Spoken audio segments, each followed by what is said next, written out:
السلام علیکم ورحمۃ اللہ وبرکاتہ۔ الحمدللہ وکفیٰ والصلاۃ والسلام علی عبادہ الذین اصطفیٰ، اما بعد فاعوذ باللہ السمیع العلیم من الشیطان الرجیم، بسم اللہ الرحمن الرحیم، الحمدللہ رب العالمین الرحمن الرحیم۔ ہماری بات چل رہی تھی علم کے اعتبار سے علم کو کیسے حاصل کیا جا سکتا ہے۔ ان تمام باتوں کا ذکر آپ احباب کے سامنے کر چکا ہوں۔ آج کے اس لیکچر کے اندر یہ بات بیان کروں گا کہ ہمارے اسلاف نے، محدثین کرام نے، صحابہ کرام نے، انبیاء کرام نے کیسے محنتیں کی ہیں، کیسے کوششیں کی ہیں علم کے حصول کے لیے، علم کو حاصل کرنے کے لیے۔ سورۃ کاف کے آخر سپارہ نمبر 15 اور سپارہ نمبر 16 کے شروع تک، اور صحیح بخاری میں بھی یہ روایت موجود ہے کہ حضرت موسیٰ علیہ السلام کو اللہ تعالیٰ نے حکم دیا کہ آپ علم حاصل کرنے کے لیے اپنے شہر سے نکلیں اور ساتھ یوشع بن نون کو لے لیں اور سفر کرنا شروع کر دیں، اور جگہ بتلائی، مقام بتلایا، مجمع البحرین، یہ جگہ بتلا دی۔ تو جب حضرت موسیٰ علیہ السلام سفر کرنا شروع کر دیا، مجمع البحرین، دو سمندر آپس میں جہاں پہ ملے ہیں انہیں کہتے ہیں مجمع البحرین۔ تو یہ عام طریقے سے بندہ، آسانی کے طریقے کے ساتھ بندہ یہ معلوم نہیں کر سکتا، اور نہ ہی آج کی جدید ٹیکنیک کے ذریعے میپ کو کھولو اور جگہ مقام کا نام لکھو، وہاں پہ آپ کو راستہ معلوم ہو جاتا ہے، یہ بھی موجود نہیں۔ اور سفر کی جو آج آسانیاں ہیں، اس وقت یہ آسانیاں نہیں تھی۔ فرمایا کہ آپ نے مجمع البحرین پہ وہاں پہ جانا ہے، اور وہاں پہ جا کے آپ نے تلاش کرنا ہے جس سے آپ نے علم کو حاصل کرنا ہے۔ حضرت خضر علیہ السلام کو جب حضرت موسیٰ علیہ السلام وہاں پر جا کر پہنچے تو سمندر، جو دو سمندر آپس میں جہاں پہ اکٹھے ہوتے ہیں، ان کو تلاش کرنا بھی بڑی مشقت کی بات ہوتی ہے، کیونکہ ان کی لمبائی اور چوڑائی، ان کی ہیلتھ بہت زیادہ ہوتی ہے۔ تو حضرت موسیٰ علیہ السلام نے خیر حضرت خضر علیہ السلام کو بڑی مشقت کے بعد تلاش کیا، اور حضرت خضر علیہ السلام کو کہا کہ میں آپ سے علم حاصل کرنا چاہتا ہوں۔ فرمایا کہ میں آپ کو علم نہیں سکھا سکتا۔ کہا نہیں ہے آقا جی۔ حضرت خضر علیہ السلام نہیں، میں تو آپ سے علم حاصل کروں گا، میں علم حاصل کرنے کی غرض سے یہ اپنے گھر سے چلا ہوں، علم حاصل کرنا چاہتا ہوں۔ حضرت خضر علیہ السلام نے کہا چلو ٹھیک ہے، میں آپ کو علم سکھا دوں گا، لیکن ایک بات یاد رکھنا کہ آپ نے مجھ سے سوال نہیں کرنا۔ اور حضرت موسیٰ علیہ السلام جذباتی انسان تھے، تو کنٹرول کرنا بھی مشقت کی بات تھی۔ بہرحال پورا واقعہ بیان کرنا مقصود نہیں، صرف اتنی بات بیان کرنا مقصود ہے کہ علم کے حصول کے لیے انبیاء کرام کو بھی صبر کرنا پڑا ہے۔ اور اسی طرح آپ دیکھیں حضرت جابر بن عبداللہ رضی اللہ تعالیٰ عنہ کو اور حضرت عبداللہ بن انیس رضی اللہ تعالیٰ عنہ کو۔ حضرت جابر بن عبداللہ رضی اللہ تعالیٰ عنہ 1540 روایتیں بیان کرتے ہیں، 1540 روایتیں بیان کرتے ہیں، اور حضرت عبداللہ بن انیس رضی اللہ تعالیٰ عنہ 124 روایتیں بیان کرتے ہیں۔ پتہ لگا حضرت جابر بن عبداللہ رضی اللہ تعالیٰ عنہ کو کہ ایسی ایک حدیث جو حضرت عبداللہ بن انیس رضی اللہ تعالیٰ عنہ کے پاس ہے اور میرے پاس نہیں ہے، تو حضرت جابر بن عبداللہ رضی اللہ تعالیٰ عنہ حضرت عبداللہ بن انیس رضی اللہ تعالیٰ عنہ کے پاس تشریف لے آئے۔ یہاں سے اس بات کا پتہ لگتا ہے کہ اگر علم ہو، چھوٹے انسان کے پاس بھی، علم کے اندر بھی چھوٹا ہو، عمر کے اندر بھی چھوٹا ہو، اب حضرت جابر بن عبداللہ رضی اللہ تعالیٰ عنہ کتنی روایتوں کے راوی اور حضرت عبداللہ بن انیس رضی اللہ تعالیٰ عنہ تھوڑی روایتوں بیان کرنے والے ہیں، لیکن ایک ایسی حدیث ہے جو ان کے پاس ہے ان کے پاس نہیں ہے، تو اس سفر کے غرض کے لیے چلے اور وہاں پہ جا کے پہنچے اور حدیث لی. اور وہ حدیث کیا تھی کہ قیامت کے دن رسول اللہ صلی اللہ علیہ وسلم نے فرمایا کہ قیامت کے دن لوگ ننگے بدن اور ننگے جسم، ان کے جسم پر کپڑا نہیں ہوگا، لباس نہیں ہوگا، یہ ایسے اٹھائے جائیں گے. یہ روایت بیان کی اور روایت لے کے آ گئے. یہ روایت مستدرک حاکم جلد 2 کے اندر موجود ہے. یہ واقعہ علم کے حصول کے لیے اگرچہ سفر کرنا پڑے، کئی چھوٹے علماء کے پاس جن کے پاس علم کم ہے لیکن ان کے پاس اس بات کا علم ہو، رسول کو ان کو علم ہے، تو یہ سفر کرنا بھی اسلام کے اندر، شریعت کے اندر جائز ہے. اس میں کوئی قباحت نہیں. علم حاصل کرو، علم کے حصول کے لیے تم جہاں تک چلے جاؤ علم حاصل کرو. صحابہ کرام نے علم کو پھیلانے میں کس طرح کئی ممالک کا سفر کیا اور کئی حدیثیں لینے کے لیے صحابہ کرام نے کئی ملکوں کا بھی سفر کیا ہے. جیسا کہ امام بخاری رحمہ اللہ نے جو صحیح البخاری لکھی ہے اور ان کی شرح حافظ ابن حجر الاسقلانی رحمہ اللہ نے فتح الباری جلد 2 صفحہ 230 کے اوپر لکھا ہے. فرماتے ہیں کہ حضرت ایوب انصاری رضی اللہ تعالی عنہ، وہ ایک شخص نے بیان کیا کہ ایک حدیث حضرت عقبہ بن عامر رضی اللہ تعالیٰ عنہ کے پاس ہے اور یہ حدیث حضرت عقبہ بن عامر رضی اللہ تعالیٰ عنہ ڈائریکٹ رسول اللہ صلی اللہ علیہ وسلم سے بیان کرتے ہیں، درمیان میں کوئی واسطہ نہیں ہے، عالی سند ہے ان کی.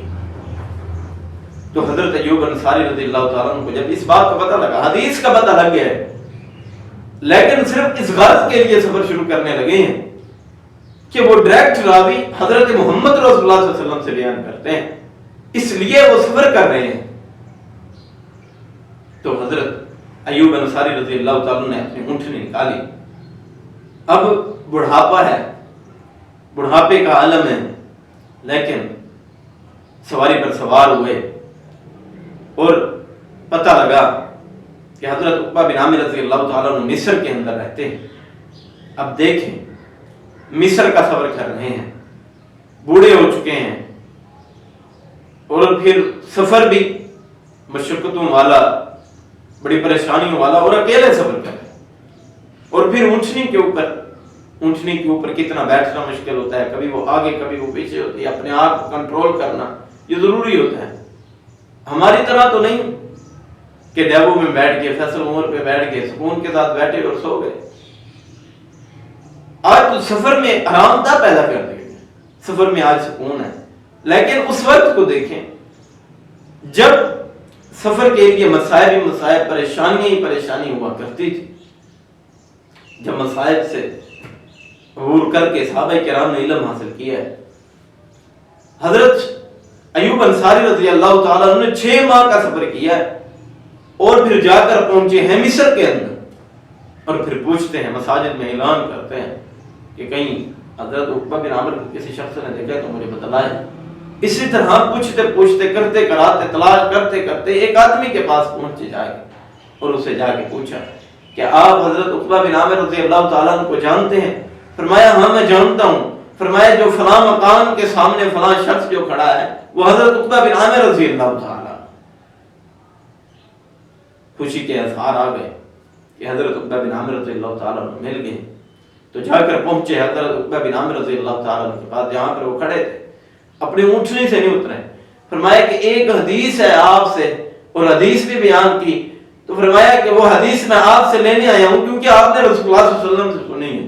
میں یہ چاہتا ہوں کہ آپ نے جس طرح رسول اللہ صلی اللہ علیہ وسلم سے سنی ہے تو میں بھی آپ سے سننا چاہتا ہوں تاکہ میری سند کے اندر بھی کامرابی آئے تو آپ کے حوالے سے میں بیان کروں رسول اللہ صلی اللہ علیہ وسلم کہ رسول اللہ صلی اللہ علیہ وسلم نے ایسے فرمایا. حضرت عقبہ بن عامر رضی اللہ تعالیٰ نے فرمایا جی ہاں میرے پاس ایک ایسی روایت ہے پڑھی کہ قال رسول اللہ صلی اللہ علیہ وسلم من ستر سترہ اللہ، جو کسی مسلمان بھائی کے عیب کو چھپاتا ہے اللہ تعالیٰ کل قیامت کے دن اس کے عیب کو چھپا دے گا. یہ حدیث بیان کی، اور حدیث سننے کے بعد حضرت ایوب انصاری رضی اللہ تعالیٰ عنہ چلنا شروع کر دیا، اپنی سواری کو چلانا شروع کر دیا. حضرت عقبہ بن عامر رضی اللہ تعالیٰ نے فرمایا بھائی جان ٹھہرو تو صحیح، بتلاؤ تو صحیح، آپ کدھر سے آئے ہو، کون ہو؟ فرمایا میں آپ کا مسلمان بھائی ہوں، مسلمان ساتھی ہوں. آپ نے پوچھ کے کیا کرنا ہے؟ میں آپ کا مسلمان ساتھی ہوں. فرمانے لگے نہیں بتلاؤ تو صحیح آپ کون ہیں؟ فرمایا کہ مجھے ایوب انصاری کہتے ہیں. تو حضرت عقبہ بن عامر رضی اللہ تعالیٰ عنہ چونک گئے اور پریشان ہو گئے کہ آپ اتنے زیادہ شرف پہ آپ کو اللہ تعالیٰ نے بنایا ہے کہ آپ کو تو وہ مقام و مرتبہ حاصل ہے کہ جب مکہ چھوڑ کے رسول اللہ صلی اللہ علیہ وسلم مدینہ آئے تھے ہجرت کر کے تو سب سے پہلے مہمان بنے تھے آپ کے گھر.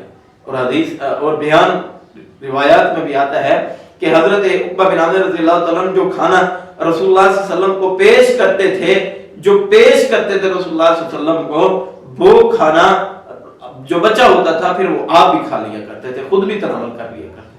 حضرت عقبہ بن عامر رضی اللہ تعالیٰ عنہ نے فرمایا کہ میں آپ کو یہاں سے اس طرح نہیں جانے دوں گا، تو آپ میرے گھر مہمان بنے، میں آپ کی مہمان نوازی کروں گا. حضرت ایوب انصاری رضی اللہ تعالیٰ عنہ نے فرمایا نہیں میں آپ کے گھر مہمان نہیں بن سکتا. حضرت عقبہ بن عامر رضی اللہ تعالیٰ نے اصرار کیا، بار بار کہا، لیکن حضرت ایوب انصاری رضی اللہ تعالیٰ نہ مانے اور حتیٰ کہ قسم اٹھا دی کہ اللہ کی قسم کہ میں آپ کے پاس نہیں ٹھہر سکتا، آپ کا مہمان نہیں بن سکتا. حضرت عقبہ بن عامر رضی اللہ تعالیٰ نے مہار پکڑی ہوئی تھی اونچنی کے اپنے گھر میں لے جانے کے لیے، تو وہ چھوڑ دی. تو جب وہ چھوڑی تو کہا آپ میرے گھر میں مہمان نہیں بننا چاہتے تو نہ بنے، لیکن ایک بات بیان کریں کہ آپ میرے گھر کے اندر مہمان کیوں نہیں بننا چاہتے، وجہ کیا ہے، معاملہ کیا ہے، کیا بات ہے، آپ میرے گھر میں کیوں مہمان نہیں بننا چاہتے؟ فرمایا کہ میں مدینہ سے اس غرض کے لیے چلا تھا، میں مدینہ اس غرض کے لیے آیا تھا کہ میں مدینے سے چلوں کہ رسول اللہ صلی اللہ علیہ وسلم کی حدیث کے لیے آج میں یہاں پہ اتروں گا، یہاں پہ ٹھہروں گا، آپ میری مہمان نوازی کریں گے، آپ میری خدمت کریں گے، آپ میرے لیے بہترین قسم کے کھانے تیار کریں گے، رہائش کو تیار کریں گے. تو میں یہ نہیں چاہتا کہ میری نیت کے اندر خرابی پیدا ہو جائے، میرے نیت کے اندر کوئی اور بات آ جائے، تو میں اس لیے اسی غرض سے واپس جانا چاہتا ہوں کہ میں آیا بھی رسول اللہ صلی اللہ علیہ وسلم کی حدیث لینے کے لیے تھا اور واپس بھی میں اسی غرض کے لیے جانا چاہتا ہوں کہ میں نے مصطفیٰ صلی اللہ علیہ وسلم کی حدیث لے کر میں گیا. اب 6 ماہ کا سفر کیا ہے اور 6 ماہ کا دوبارہ سفر کیا ہے صرف ایک حدیث کو لینے کے لیے. یہ ہے ہمارے اسلاف نے محنت کی، یہ ہمارے اسلاف نے کوششیں کی ہیں، یہ ہمارے اسلاف نے دن رات کی یہ کوششیں کر کے علم کو حاصل کیا. اور امام بقی بن مخلد رحمہ اللہ یہ بہت بڑے محدث 3ری صدی کے بہت بڑے عالم ہیں، بہت بڑے فقیہ ہیں، اور مال و دولت کے اعتبار سے بھی اللہ تعالیٰ نے انہیں وافر قسم کا رزق عطا کیا ہوا تھا. 701 ہجری کے اندر ان کی پیدائش ہے اور 776 ہجری کے اندر ان کی وفات ہے. فرماتے ہیں کہ مجھے پتہ لگا کہ امام احمد بن حنبل رحمہ اللہ کے پاس 7 حدیثیں ایسی ہیں کہ جو عالی سند سے ہیں. عالی سند اور نازل سند علماء کرام کی، محدثین کرام کی یہ اصطلاح ہے. عالی سند اس کو کہتے ہیں کہ رسول اللہ صلی اللہ علیہ وسلم تک کوئی روایت ہو اور اس میں بیان کرنے والے کم راوی ہوں، اور نازل سند اس کو کہتے ہیں کہ جس کے اندر راوی بیان کرنے والے زیادہ سند سے ہوں. تو امام بقی بن مخلد رحمہ اللہ کو اس بات کا پتہ لگا کہ اس طرح امام احمد بن حنبل رحمہ اللہ کے پاس اتنی حدیثیں ہیں، حدیث کا اتنا خزانہ ہے، علم ہے، 7 حدیثیں. تو ان کو پتہ لگا تو انہوں نے بغداد میں امام احمد بن حنبل رحمہ اللہ رہتے تھے تو وہاں کا سفر شروع کر دیا. تو سفر کرتے کرتے امام احمد بن حنبل رحمہ اللہ کو تلاش کرتے کرتے بغداد میں پہنچے اور وہاں پہ گئے. ایک مسجد میں گئے، نماز کا وقت ہوا، وضو کیا، نماز پڑھی. ایک شخص نے نماز کے بعد خطبہ دیا، درس دیا. اور درس بھی بہت علمی اور شاندار دیا۔ حضرت امام بقی بن مخلد رحمہ اللہ خوش ہو گئے کہ شاید کہ میں نے امام احمد بن حنبل رحمہ اللہ کو تلاش کر لیا ہے، ان تک میں پہنچ گیا ہوں۔ لیکن کیا معاملہ ہے، درس ختم ہوا، امام بقی بن مخلد رحمہ اللہ نے ایک شخص سے پوچھا کیا آپ امام احمد بن حنبل رحمہ اللہ کو جانتے ہیں؟ کہیں یہ تو نہیں جنہوں نے درس دیا ہے کہ وہ امام احمد بن حنبل رحمہ اللہ؟ تو وہ ساتھی جس سے پوچھا تھا وہ شخص مسکرانے لگ گیا کہ یہ امام احمد بن حنبل رحمہ اللہ، اس امام احمد بن حنبل کے 100 درجے بنائے جائیں اور 100 میں سے ایک درجہ بھی یہ صاحب علم نہیں ہے جس قدر ان کو علم، ان کو 7.5 لاکھ حدیثیں یاد، اور امام بقی بن مخلد رحمہ اللہ کا اور زیادہ شوق بڑھ گیا کہ یہ اتنا صاحب علم ہے تو امام احمد بن حنبل رحمہ اللہ کتنے صاحب علم ہوں گے۔ تو اسی تلاش کے اندر پوچھا کہ امام احمد بن حنبل رحمہ اللہ مجھے کہاں ملیں گے؟ تمام مسکرا دیتے اور اشارہ کرتے کہ وہ آپ کو نہیں مل سکتا، کوئی زبان سے کوئی بات نہ کرے۔ ایک شخص کو ملے تو اسے اپنی بات بتلائی کہ میں بہت لمبا سفر کر کے آیا ہوں، میں نے شام کا سفر کیا ہے، بغداد تک میں آیا ہوں، میں نے اتنا لمبا سفر کیا ہے، میں حدیثیں لینا چاہتا ہوں، امام احمد بن حنبل رحمہ اللہ سے میں ملنا چاہتا ہوں۔ تو انہوں نے اشارے سے کہا کہ آپ انہیں نہیں مل سکتے۔ فرمایا کیوں؟ میں انہیں کیوں نہیں مل سکتا، وجہ کیا ہے؟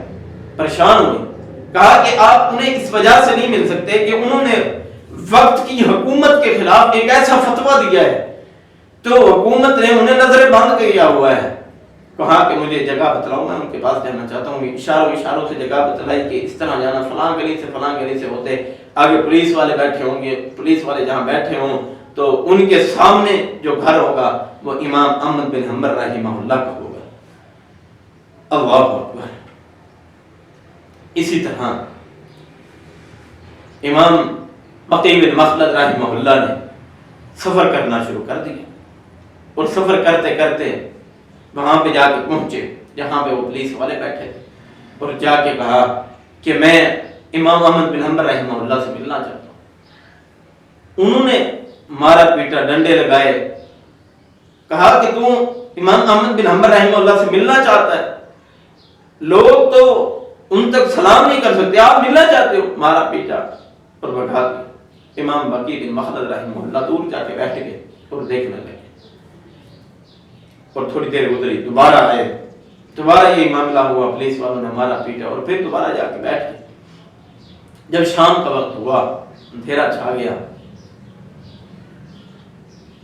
تو پولیس والوں نے کہا کہ کہیں یہ نہ ہو جائے کہ پتہ لگ جائے کہ ایک شخص امام احمد بن حنبل سے ملاقات کرنا چاہتا ہے اور اس کے دروازے کے پاس بیٹھا ہے، تو چلو اس طرح کریں کہ اس کی ملاقات کرا دیں، سلام کروا دیں اور یہ فقیر سا بندہ یہ چلا جائے۔ تو شام ہوئی تو امام بقی بن مخلد رحمہ اللہ کو بلایا۔ جب بلایا تو امام بقی بن مخلد رحمہ اللہ آئے اور کہا کہ آپ کو صرف سلام کا موقع دیا جاتا ہے، آپ صرف سلام کر سکتے ہیں۔ ٹھیک ہے، دروازے پہ دستک دی تو امام بقی بن مخلد رحمہ اللہ نے السلام علیکم ورحمۃ اللہ کہا، تو امام احمد بن حنبل رحمہ اللہ نے جب وعلیکم السلام ورحمۃ اللہ وبرکاتہ کہا تو آگے سے امام بقی بن مخلد رحمہ اللہ نے کوئی اور سوال نہیں کیا، کوئی اور چیز نہیں کہا کہ میں ملک شام سے آیا ہوں، آپ تک میں علم حاصل کرنے کے لیے آیا ہوں، میں آپ سے علم حاصل کرنا چاہتا ہوں۔ کہا کہ آپ مجھ سے علم حاصل نہیں کر سکتے، کہا کہ کوئی ذریعہ بتلائیں جس کے ذریعے میں آپ سے علم حاصل کر سکوں۔ فرمایا کہ کوئی ذریعہ بھی نہیں ہے کہ آپ مجھ سے علم حاصل کر سکیں۔ کہا کہ اگر میں کوئی ذریعہ اپنا لوں کیا آپ پھر مجھے علم سکھا دیں گے؟ کہا ٹھیک ہے۔ کہا کہ کل کو آؤں گا، فقیر بن کے آؤں گا آپ کے دروازے پہ، اور میں کہوں گا کہ اللہ کے نام سے کچھ دے دو، تو آپ ایک روٹی کا ٹکڑا بھی دے دینا اور آپ مجھے ایک حدیث بھی سنا دینا۔ کہا ٹھیک ہے۔ تو صبح ہوئی، کل کا دن آیا، امام بقی بن مخلد رحمہ اللہ ایک بہت بڑے مالدار انسان تھے، شہزادے انسان تھے، تو اپنے اچھے لباس کو اتار کے ایک پرانی ٹاکیاں وغیرہ اکٹھے کر کے ان کو سی اور وہ لباس پہن لیا، ایک ہاتھ کے اندر کشکول، ایک ہاتھ کے اندر ڈنڈا پکڑ لیا اور زور زور سے آوازیں لگانے لگ گئے کہ کون ہے کہ جو مجھ پہ رحم کرے اور مجھے کچھ دے. تو اس طرح چلتے چلتے لوگ کچھ کھانے کے لیے بھی نہیں دیتے کہ